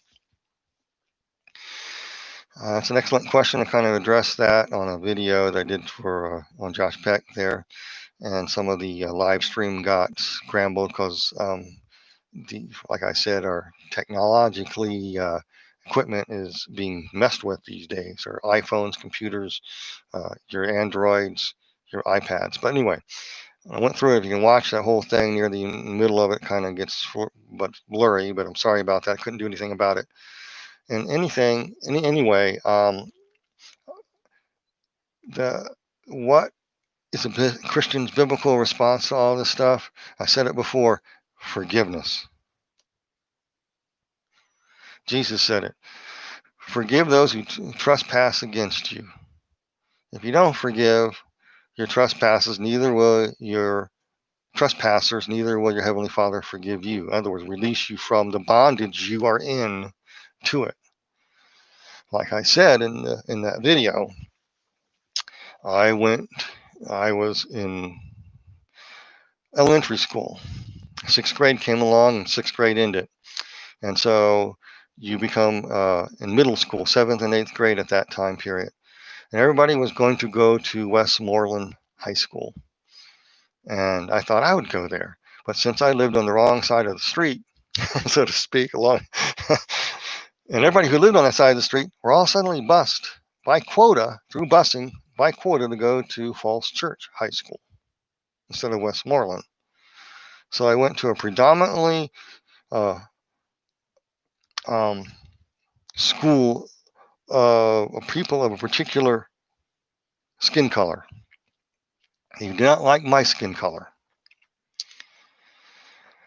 I was never racist. I grew up in Virginia. I saw what racism did, and most people that I knew and my friends, we hated racists with a big time. We torment them. We made fun of them. We did everything we can. Nobody liked them. I'm talking about the KKK types and stuff. And they were few and far between. They were there. I'm not telling you they're not. They were there, but we identified them. We took care of them ourselves. I won't say how. But anyway, back then, a little younger, a little wilder. But anyway, through in there, I was there and I was in a gym class. And I came into gym outside and going to change your clothes and, and there were people of my skin color, weren't very many of it. They all left. And I walked in there and all of a sudden I was gathered around and they took out these little clubs with the black power fist and began beating me up. I got out. At that time, you go out the door and you have to go outside and go up the main steps and into the front lobby of the school. And I ran a gauntlet of being beat the whole way, severely beaten. I got up the steps. I went into the steps, saw the school administrators, one of one color and the other my color. They turned their backs and walked away from me. I was surrounded by people of a different color, and they're beating me up with the clubs on my head. And and this guy, if he's hearing, you're forgiven. I'm not going to say your name, but your last name starts with an L, and you have a sister whose name starts with an L. And you know who you are if you're listening to this, and I hope you do, because you're forgiven. And they took their black power fist, and Mr. L goes, "That honky has a hot head." Crack. I saw stars, went to my feet. The administrators walked off. I saw the stairs. I do not know how I made it. God must have picked me up. I was seeing stars. I was walking up the stairs, being beaten on. That guy's tough. That honky's tough. That cracker's tough. That's a tough honky. Poof, bam, poof, bam, boom, bam, boom, bam. So severely beaten. Had a concussion. I couldn't even tell my parents because I was in a daze. and and uh, and I was so scared to go back to school. So at insult to injury, went upstairs to my class, and then Mr. L's sister was up there, stuck her hand down my pants and started playing with my lower extremity, making fun of me. And so publicly humiliated me. So I know what racism is like. And I want to say this, and since I know what it's like, and I was a victim of it, racists come in all sizes and colors. Okay, I want to tell you the Christian response here. And so at that time, I could have became a big racist myself. But no, I understood that not all people of that color acted this way because I grew up in a very diverse neighborhood, and some of my friends we grew up and played with were different colors. And all of a sudden now we're fighting and killing each other, It's like, what gives? After the racism period of the 60s and the 70s kind of died out, all these people that beat me up, we all of a sudden were friends. I could go downtown, Georgetown, to the projects, go into the crib, hang out with the homies, no problem. I guess I was a honky with a hard head. Who knows? I don't know. We got along splendidly. So I knew that people weren't, this not a reflection of all people like that. Also understood that people get a raw end of life, how they were raised in abusive homes. I understood all that, and I had a concept of that. And so never held a grudge against them. And so that's a Christian response.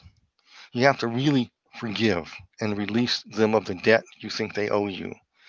Now we have what I call victim supremacists.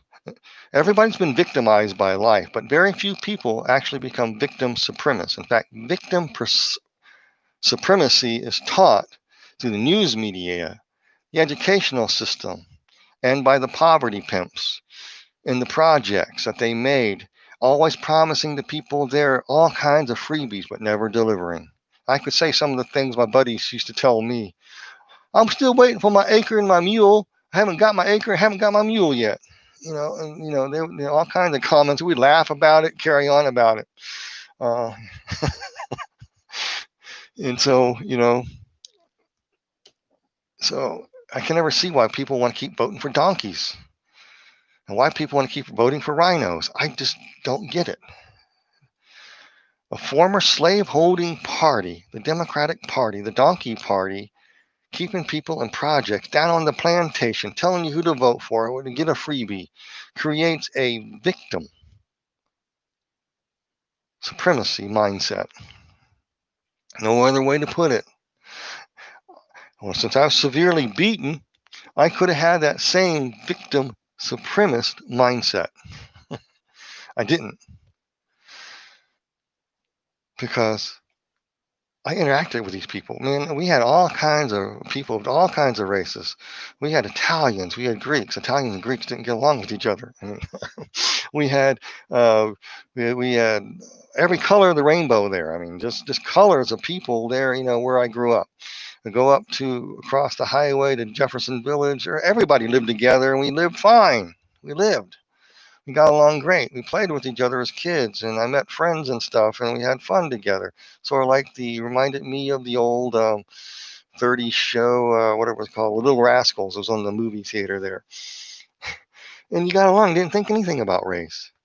I always viewed people as human beings. They viewed me as a human being too. And all of a sudden you had had the people want to stir up trouble, which are Marxist-Leninists. Let's call it like it is. Not progressives, not liberals, Marxist-Leninists, who want to create a race war by creating a victim supremacist mentality that you owe me reparations. You owe me. I need to dominate you because you oppressed me. No, I didn't. I don't have nothing to do with your anybody's ancestors. Nothing.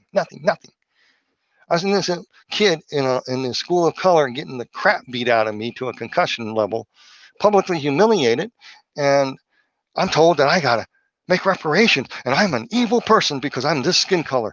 And you know what? That is the most racist comment I have ever heard. That's what victim supremacists do. They are the most extremist form of racist you've ever seen in your life. They want to dominate you. They want to crush you. Because they were crushed in their past, they want to put it on you to get revenge. And you're tracking with me, okay? And that revenge, I have to ask you, if you're that mindset, did you like being dominated? Now, I know what it's like to walk on the street, brothers and sisters. I was one of these tough guys. My hair was long. I wore a certain garb that marked me. The police knew my name, and my friends, we'd be walking around. They'd say, all right, Mr. Smith, Mr. Joe, and Mr. Melvin there, you know the routine.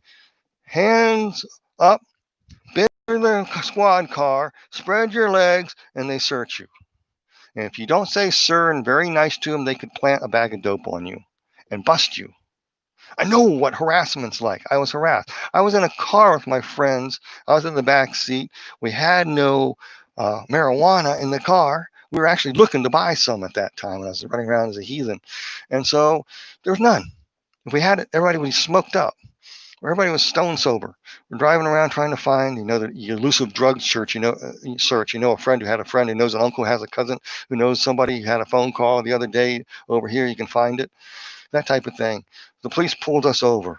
Oh, Mr. J, Mr. whatever and they didn't like this guy because, he was one of us. He was driving.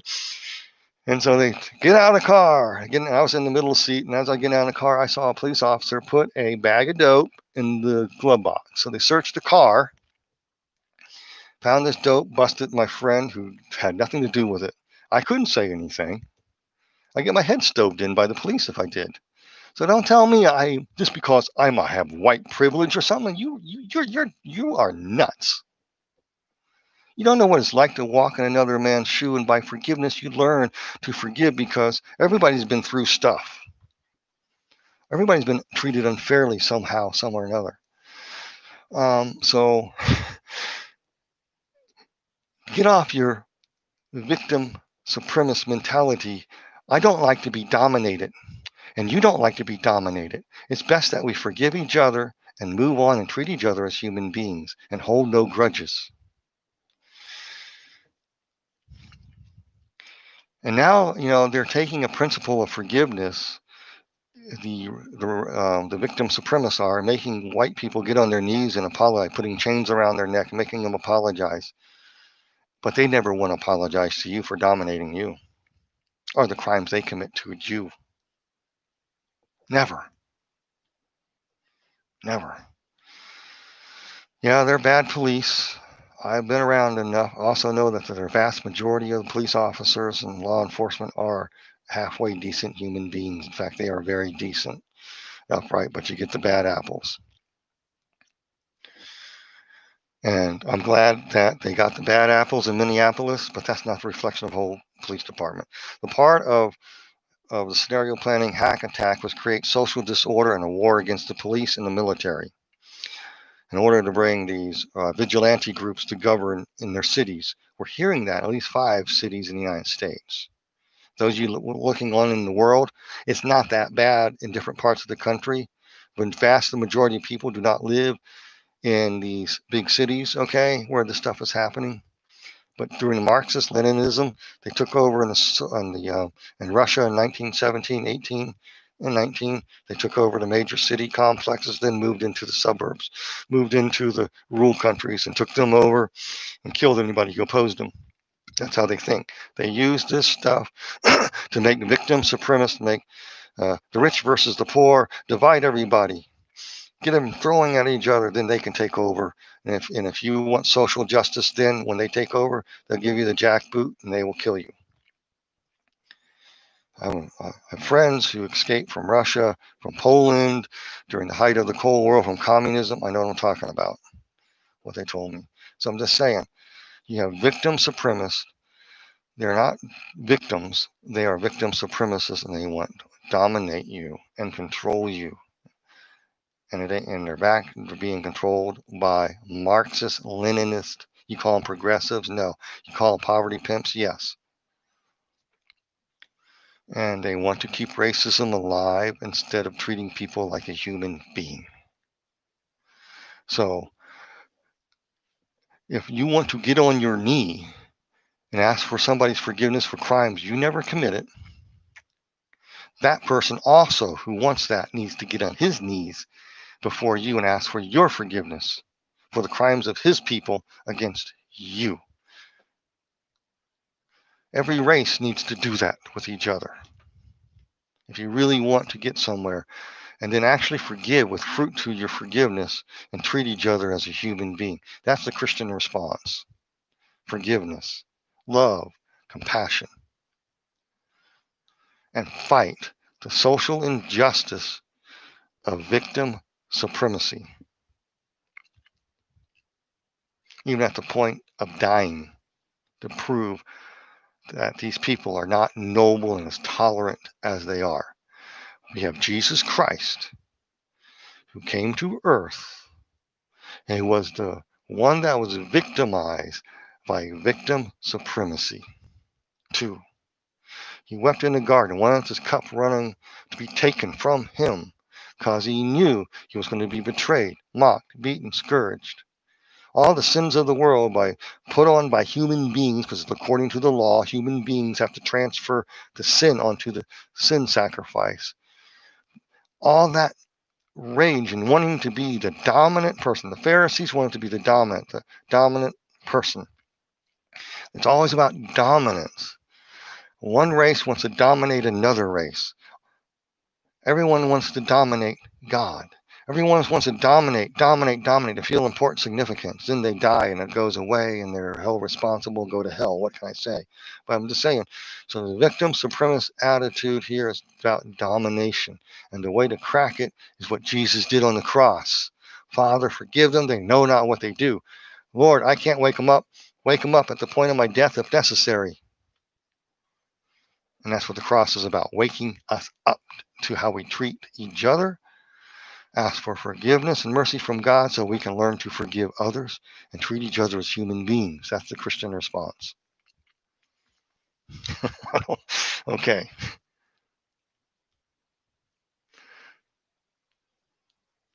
Okay. I wonder if they have already upgraded to 5 cities where they're writing. It's claimed they are in fact central nervous system to cause. Yeah, I heard that too about the 5G. Christ speaker, the 5G networks. I mean, during the pandemic here in Colorado, where I live in Fort Collins, we were locked down for a few weeks, couldn't really do too much. We could go to the grocery store, and I went to the store, and I noticed, well, there's a brand new 5G tower up. In fact, everywhere I look, I see brand new 5G towers went up during the lockdown. How interesting.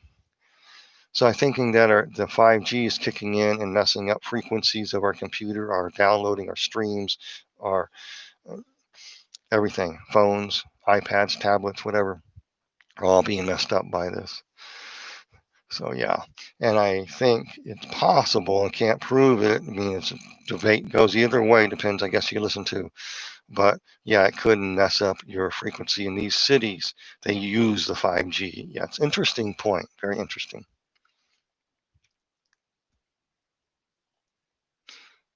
Okay, remember the 6-Day War where they used the VTS to get the enemy lay down their guns? They heard a voice in their head saying it was God. Yeah, I heard about that. I have to do some research more on it and refresh my memory on it. But yeah, I remember they were talking about that. And yeah, they can do amazing things. They have a new weapon system out there. and it's a sound system that's been perfected for crowd control. If it gets out of hand, the law enforcement step back in stages, and they reach the stage. This thing comes out and boom, makes a sonic vibration, low pitch. You don't really hear it, but it'll knock you flat, knock you senseless. Then they come pick up you and arrest you. That's been perfected. They can use it. They haven't used it yet. Yeah, so voice to skull. Yeah. If they have that type of system now where it can knock you flat, who knows what they have? I mean, I really don't know, but it could very well be. Yep, they can. Yes, it depends if they want to. People don't understand Marxist-Leninist because communism is Marxist-Leninism, fascism is Marxist-Leninism, just on a national level. Marxist-Leninism is by itself. Leninist Marxism is, let me rephrase that. Marxism is fascism, and Marxist-Leninism is communism. And one is the government just controls everything. That's basic, both of them. But the national type of fascism is, it's sort of a, how do I say it? It's national. It just involves a nation. Marxist-Leninism talks about taking over the world, setting a new world order. And they're both the same. They're both the same. They're no different. If you can believe anything Joseph Goebbels, a Nazi, talked about communism, he said there's no difference between the two. One believes in the national thing and racial superiority and all this junk. Communism believes in the superiority of the state to control everything, including whatever. So that's what we have. That's what we're actually up against. Suggest people look up cultural Marxism, look at some YouTubes. By Jordan Peterson is one. There's a couple others, ones that talk about really good ones on cultural Marxism, how Marxism infiltrated our educational system. And there's a Yuri, I can't remember the defector name. They repost the video. I was surprised to see it again. I saw it back in 1983 or 84 when it came out on TV. I think it was PBS or something, because communism was, we were in the middle of the Cold War, and so near the end of the Cold War, but he was a KBG defector, and he talked about how cultural Marxism infiltrated. He was a KGB agent. He defected, and he says he couldn't believe how effective it was, how fast, how easy it was to operate in America. And basically back then, how they basically trained generations of young people into Marxist-Leninist ideology of victim supremacy in order to overthrow the system by demoralizing a population. And I won't get into all that, maybe another show, but I just thought that was interesting. So that's what you're actually fighting against, is that philosophy. And they use agents. When I was in social work, the phrase was agents of social change, organizing protests, all that stuff we learned in college. Like, oh my God, this has nothing to do with helping needy people. This is advocating a political solution in order that politicians gain more power, but nothing for the real hurting, downtrodden person. They're just used as cannon fodder for a political agenda. That's what I was learning. Of course, we read Saul Alinsky's works, all of them. There are a lot more that he wrote on, and some of his minions that he hung with. We had to read their works too, and to get through college. And so this is Marxist-Leninism. They're not interested in helping the people. They use the downtrodden. They use anything, any social injustice, any crisis is a convenient way to spread Marxist-Leninism, to take over and bring down a society and take over the government. The plan in the KGB was to flip the United States into the Democratic Socialist United States of America. In other words, it would take the place of Russia, or be at least allied with Russia. But Russia, the old Soviet Union fell because Marxist-Leninism is a dead philosophy. It cannot work. It cannot control people. People are naturally rebellious. They have a sin nature, and they want to be free. So they overthrew that. And so the residual effect is that the United States was planned, and also Western Europe was planned, to become the new socialist republics. And they worked really hard at doing that. We're reaping the fruit of it now. Most of the politicians in the Democratic Party and some rhinos came out of the protest movement of the 60s. They were very Marxist-Leninists. I grew up in D.C. area, 10 miles south of D.C. I know what I'm talking about. And so these were the Vietnam protesters. They were Marxist-Leninists. They came in to infiltrate and bring down the system. Now they wear suits and ties, and they're in the halls of Congress and our universities teaching garbage. So, yeah. Oh, wow. I better let you guys go. I went on a little too long, almost 2 hours. But anyway, it was a long one. But I will be back next week. I'll probably pick up a little bit in chapter 7 and go into chapter 8 of Daniel next week, just to try to catch up on some things, and also talk about the number 10 a little bit more and how that fits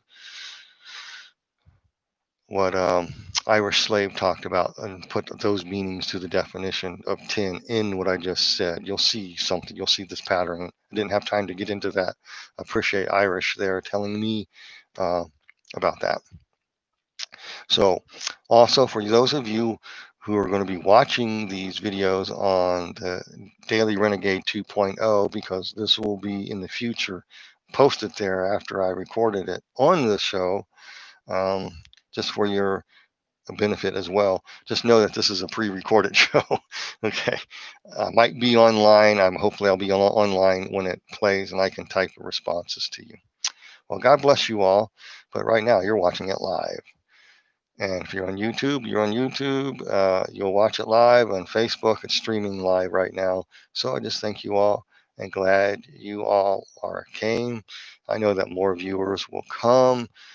It usually happens when the news gets out and viewership picks up.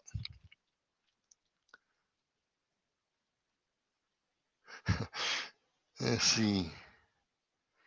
Well done. Fell all the way down the rabbit hole. Blessings, man of God. Well, thank you. Appreciate that. Christ Speaker, you have a blessed day, and all you have joined Jelly Bean, all you avatars out there, Irish Slave, and Shannon Davis, Omega Man. You guys are all a blessing. It's just how it is, folks. I just want to say, Jesus Christ could hang on a cross saying, Father, forgive them, when he could have called down legions of angels. If that happened to me with my victim supremacist mindset, I would have chose the angels to come down and wipe out the entire humanity. But my love is not that great, but God's love is greater than my love, and that he teaches me how to love through forgiveness, by what Jesus did on the cross. He did it. He enables me to do it too. And that is how our Christian response should be. And we'll also have to make a stand toward injustice as well, and not be a doormat. I will not be dominated, and allow my faith to be dominated by those who want to dominate and destroy me and bring me down. I read the plans. I know what they want to do. I know the book of Daniel says it very well. Thousands of years ago, make war against the saints of the Most High. In that book of Revelation, make war against the saints of the Most High and behead them. Okay, we'll go into more of that next week on the show. You guys be blessed in Jesus' name. Whoops. Oh, Irish Slave. Anybody else have anything? All right, you guys be blessed in Jesus' name.